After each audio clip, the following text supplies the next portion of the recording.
네, 안녕하세요. 세뇌탈출입니다.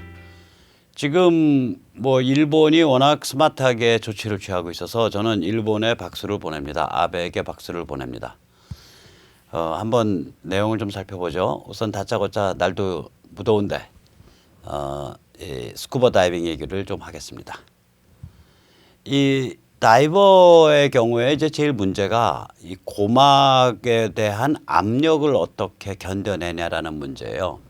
그래서 우리가 이제 귓구멍, 그게 외이거든요. 바깥 귀라 그래서. 그리고 이제 고막 다음에 저 달팽이관 이런 걸 내이라 그러는데, 이 내이 부근에 빈 공간이 있습니다. 이걸 중이라 그럽니다. 가운데 귀라고.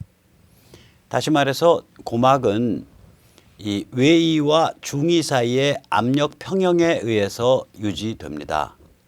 그러면 외이와 중이 사이의 압력 평형을 어떻게 맞춰줄 거냐? 이게 물속에 내려가면은 압력이 자꾸 높아지잖아요. 외이에 대한. 근데 중이가 저게 보통 때 안 열려져 있어요.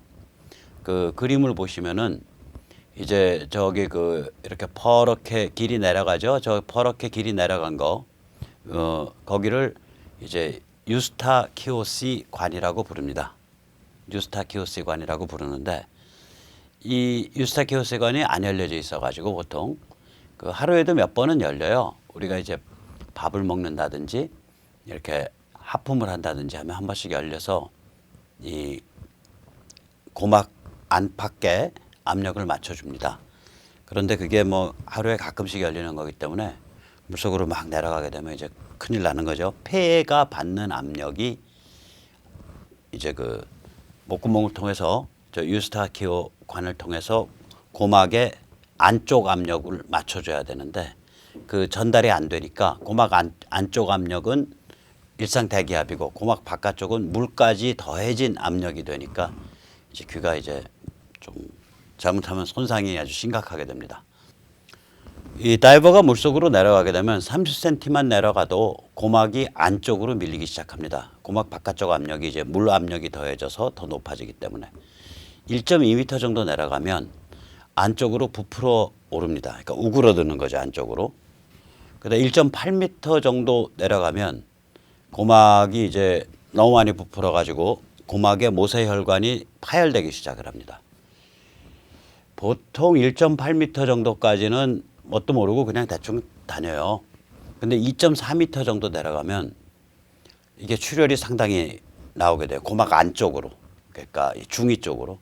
근데 이게 출혈이 되면 이제 피가 그 공간에 고이니까 압력이 높아질 거 아니에요. 아직 닫힌 공간이니까. 그 유스타키오스관이 아까도 말씀드렸듯이 평소에는 닫혀 있거든요. 그래서 운이 좋으면 피에 의해서 안팎 압력이 평형을 이룹니다. 출혈이 많아가지고 닫힌 상태에서 피에 의해서 안팎 압력이 평형이 되면 운이 좋은 겁니다. 운이 나쁘면 무슨 일이 벌어지냐? 대형 사고가 벌어집니다. 3m면 고막이 파열됩니다. 그러면 고막이 파열되고 이 아까 보신 이 찬물이 저 시퍼런 공간, 저 중위로 찬물이 들어갑니다. 그래가지고 이 내이, 저 달팽이관 같은 데가 찬물이 이제 충격을 줘요. 그럼 이제 막 세상에 빙글빙글 돌고 어지러워지고 이제 대형 사고 나는 겁니다. 저게. 자, 그러면 이런 대형 사고를 나게 하려면 어떻게 해야 되냐? 굉장히 쉽습니다. 안 나게 하려면, 대형 사고를 막으려면 코를 잘 풀면 됩니다. 이건 사실은 정확히 표현하면 코를 푸는 게 아니라 코를 분다고 말을 해야겠죠. 이 코를 불면 압력이 맞춰져요. 그러니까 코를 꽉 잡고서 하고 불면 이 유스타키오스 관 내부의 관이 열리면서 그 중위, 그러니까 고막 안쪽의 압력과 고막 바깥쪽의 압력이 맞아갑니다. 특히 폐가 이제 내려가면서 폐도 바깥에서 물의 압력을 받으니까 전체적으로 몸 안에 있는 이 호흡기 쪽에 그 공기의 압력이 바깥 압력과 같아지거든요. 그걸 이용해서 이제 유스타키오스 관을 열어주면 되는 거예요. 그러니까 이게 잡고서 이제 부는 거죠. 이 모습이 이게 잡고서 부는 모습입니다. 이렇게 이제 잡고 불면은 고막 안팎에 압력이 맞죠. 자, 그러면 이제 제가 이걸 왜 이런 얘기를 드리냐. 지금 일본의 조치가 기업으로 하여금 문재인 586의 압력을 견딜 수 있는 다른 방향의 압력을 지금 제공해 준 거예요. 그래서 땡큐 아베, 땡큐 일본이라고 말해야 되지 않나. 오늘 그 말씀을 좀 드리겠습니다. 고막은 굉장히 민감하고 그리고 잘 깨지는, 잘 찢어지는 그러한 신체 기관이지만 바깥의 압력과 안의 압력이 같아지면 평형을 이루면 고막에 견딥니다. 사람이 10m, 20m 잠수를 해서 내려가도 10m면 기압의 2배잖아요. 20m면 기압의 3배가 되죠. 이 20m 3기압 정도 압력이면 이게 뭐냐면요. 압력솥 압력이에요. 이게 압력솥이고 3에서 4기압 된다. 그거보다 더 내려간다. 이러면 이게 무슨 압력이 되냐면 그 타이어 압력이 돼요. 근데 이 민감한 고막이 그걸 견딘다고요. 이 민감한 기업들이 바깥에 문재인 586이 밀어붙이는 압력을 일본 압력을 사용해서 해소할 수가 있는 거예요. 그래서 우리가 땡큐 일본, 땡큐 아베라고 말을 해야 됩니다. 자, 무슨 일이 벌어지냐. 우리가 이제 문재인 586 정부가 앞으로 할 짓은 뭐냐면 결국에 가면은 북한이 안 되면 중국에 투자해. 내지는 중국에서 발 빼지 마. 이렇게 나가는 거예요. 이거는 이미 조중동이 바람을 잡아왔어요. 이 조선일보 같은 경우에 보면 중국과 상당한 커넥션이 있을 것 같다라고 추정이 되는 여시제, 홍석현 등이 주도하는 거죠. 중앙일보에. 이 여시제와 공동으로 중국을 엄청 빨아주는 기획기사를 많이 썼거든요. 이 조선비즈에 나온 그 기사 한번 보세요. 알파고 인공지능 안 부럽다. 중국의 인공지능 축지법 쓰듯 미국을 추격하고 있다. 뭐 이런 얘기예요. 그러니까 미국 알파고와 이제 그 커제 대결이 불과 1년, 그러니까 중국의 그 바둑국수 대결이 1년인데 중국이 이제 그 알파고 인공지능에 대해서 어마무시한 투자를 해서 이미 세계 최고의 그런 인공지능에 도달해 가고 있다. 뭐 이런, 그래서 중국이 첨단 기업을 가고 있다. 첨단 기술을 이제 획득하고 있다. 이렇게 해서 이제 중국 엄청 빨아주는 기사들을 써요. 그걸 써왔다고요. 우리가 중국몽에 단단히 취해 있었잖아요. 이걸 조중동이 이제 같이 불을 질러 왔거든요. 그러니까 이렇게 이제 반일 그게 되면 무슨 얘기가 되냐. 결국 이렇게 되는 거예요. 문재인 망언이 그에 있었죠. 그러니까 남북한이 손을 잡으면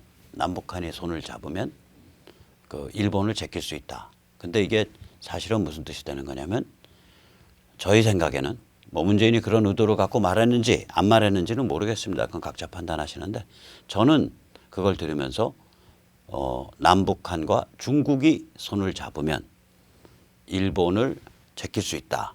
이렇게 되는 거예요. 이게 그냥 남북한이 아니라 중화 경제권 안에 대한민국과 북한이 같이 들어가서 손을 잡으면은 일본을 제낄 수 있다. 이런 말 아니겠냐. 이 사람들이 참 꿈도 야무지게 꾸죠. 그런데 이렇게 되면 이제 한미일 삼각동맹을 깨야 되잖아요. 그런데 돌이켜보면 한미일 삼각동맹은 지난 1965년 이후에 50년 묵은 그런 동맹이에요. 이미 그 아시겠지만은 청구권 협정, 한일 국교 정상화 이것이 미국의 구도에 의해서 이루어진 거였거든요. 그러면은 지금 한미일 삼각동맹은 이제 업그레이드 돼야 되거든요. 중국 제압을 위한 동맹으로 업그레이드 돼야 되는데 문재인의 반일 히스테리는 뭐냐면 야 우리 중국 제압을 위한 동맹으로 업그레이드 하는데 우리 거부야. 안 해. 그 대신에 우리는 중국 중화경제권과 손을 잡고 북한을 끌어들여 가지고 그러니까 중국, 대한민국, 북한으로 이루어진 그런 경제권을 발전시킬 거야. 그 노림수라고요 이게. 이거를 강남 좌파라고 흔히 불리는 사람들 또 그 김대중 노무현 때 많이 돈을 번 금융권 인사들 이쪽이 대부분이 문재인 지지 성향이었었어요. 이 사람들이 요새 완전히 돌아서기 시작했어요. 이건 너무한데, 이건 아닌데, 이런 식이 된 거예요. 그건 참 좋은 증상이죠. 그 다음에 이번에 이제 문재인 반일 히스테리의 두 번째 노림수는 뭐냐? 국회의원 선거를 노리는 거죠. 반일이라는 깃발을 걸고 우리 민주당을 찍어주시면은 반일 투쟁을 확실히 하겠습니다. 그래서 우리 민주당이야말로 정말 민족을 생각하는 민족적 정당입니다. 이러고서 이제 밀고 나가는 거죠. 국회의원 선거를 이제 노림수를 하는 거죠. 이거는 뭐 민주당 내부의 연구문건에서 이미 그렇게 써놨다 그래요. 반일 히스테리 불붙으니까 우리 당의 입지가 강화되고 있다. 뭐 이런 식으로. 그래서 내년 총선에서 유리하다. 한심한 사람들이죠. 그리고 이제 반일 히스테리의 세 번째 노림수는 뭐냐. 첨단 기업과 기술의 탈중국을 방지하는 겁니다. 자, 보세요. 지금 중국에 대해서 먼저 번 해놓은 게 2,500억 불 정도 되죠. 2,500억 불에다가 요번에 3,000억 불 이렇게 두 개 합치니까 결국 중국이 미국에 수출하는 모든 물건에 대해서 이제는 관세가 되는 거란 말이에요. 그러면 중국에 공장 짓고 해외로 수출하는 이런 회사들은 더 견딜 수가 없어요. 그러니까 삼성 여기는 많이 뺐죠. SK 하이닉스도 지금 빼려고 검토 중이었거든요. 작년에. LG전자 탈중국 검토 중이었거든요. 그러면 이 문재인 586 이 무지막지한 정부가 반일 깃발을 들고 사실상 한미일 삼각동맹을 깨는 방향으로 나간다. 이랬을 때 기업인들의 입장에서는 저 공장 돌릴 수도 없고 안 돌릴 수도 없고 미치고 환장하는 상태가 되는 거예요. 그렇다 그래서 문재인 정부에 머리 들고서 앙앙블락 들이받을 수도 없고. 그런데 바로 일본의 조치가 이런 기업인들에게 울고 싶은데 뺨 때려준 격이 된 거예요.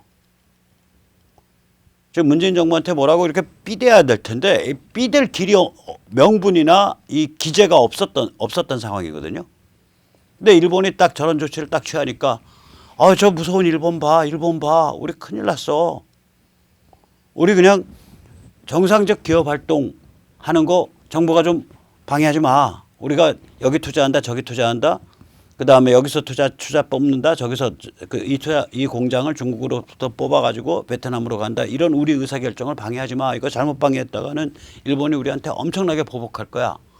이러면서 문재인 정부한테 저항할 수 있는 그런 모멘텀을 제공을 했단 말이에요. 이게. 그래서 땡큐 일본, 땡큐 아베가 되는 겁니다. 이런 현상은 이미 지난번에 트럼프가 방한했을 때 굉장히 이례적으로 자기 호텔방으로 한국 기업, 한국 관료들 하나도 안 부르고 한국 기업인들만, 대기업인들만 쭉 불러가지고 뭐 정의용, 그 다음에 이재용 다 불러서 이렇게 간담회를 한 데서도 이미 드러납니다. 이거 굉장히 이례적인 거의 외교 프로토콜 어기는 일이거든요. 왜 그러냐면 저렇게 간담회를 하려면 당연히 이쪽에 경제부처 장관 혹은 이쪽에 외무장관 정도가 배석을 해야 돼요. 청와대 경제수석이나. 근데 그런 거 다 따돌려 놓고 자기가 직접 불러서 만났잖아요. 이게 목적이 뭐겠어요? 트럼프가 한국 기업으로부터 로비 자금 받으려고 불렀겠어요? 아니거든요. 받고 싶은지 안 받고 싶은지 모르지만 미국 법률상 선거 자금이나 로비 자금을 외국으로부터 받으면은 그거 다 신고하게 돼 있어요. 그러면 그거 다 이야기거리가 되는 거잖아요, 전부. 그래서 이게 만만치 않은 일이거든요. 그래서 이제 우리가 무슨 생각을 하게 되는 거냐. 트럼프가 한국 기업을 저렇게 불러서 그때 했다. 그럼 사실 그 사람이 입으로 표현하지 않은 메시지는 뭐냐. 야, 당신들 첨단 산업에 대한 기술이나 투자를 중국에 하지 마. 중국의 첨단 산업 기술 이전이나 첨단 산업에 대한 투자 하지 마. 이 시그널이었다. 그 시그널이었을 것이다. 이게 딱 아구가 맞는 게 아베 조치로 이제 아구가 맞는 거죠. 그래서 아베 조치는 기업에 대해서 문재인 586 집단이 행사할 수 있는 친중 압력을 거기에 저항할 수 있는 모멘텀을 제공한 거예요. 아까 우리 그림에서 봤듯이 잠수부가 다이버가 잠수해서 내려갈 때 이 고막의 바깥쪽 압력이 계속 높아진단 말이죠. 이제 대기 압력 플러스 물 압력이 되니까. 그래서 마지막에는 뭐 한 20m 이렇게 내려가면 거의 압력솥에서 작용하는 압력이거든요. 압력솥 그거 안 빼고서 저기 뭐야 압력 안 빼고서 뚜껑 갑자기 날아가 버리면 빵 하고 날아가잖아요. 그 압력이 이 민감한 고막에 작용하고 있는 거예요. 근데 그걸 우리가 어떻게 견디는 거냐? 그 압력이 폐에도 작용하잖아요. 폐가 이렇게 가슴통이 쪼그라들거든요. 그 폐에 그 압력이 작용하는데 그 폐에 작용하는 압력과 귀의 고막 안쪽에 작용하는 압력을 맞춰주면 끝나는 거거든요. 그러면 그 길을 뚫어주면 되잖아요. 보통 때 대부분 닫혀 있는데 그 길이 유스타키오관이거든요. 그거 열어주는 거라고요. 코 풀어서 하고 똑같은 원리인 것 같아요. 제가 보기엔 이거를 비유적으로 어떻게 설명을 해야 되나 했을 때 이건 내압과 외압의 평형이다. 내압과 외압을 평형을 맞춰주면 견뎌내거든요, 이게.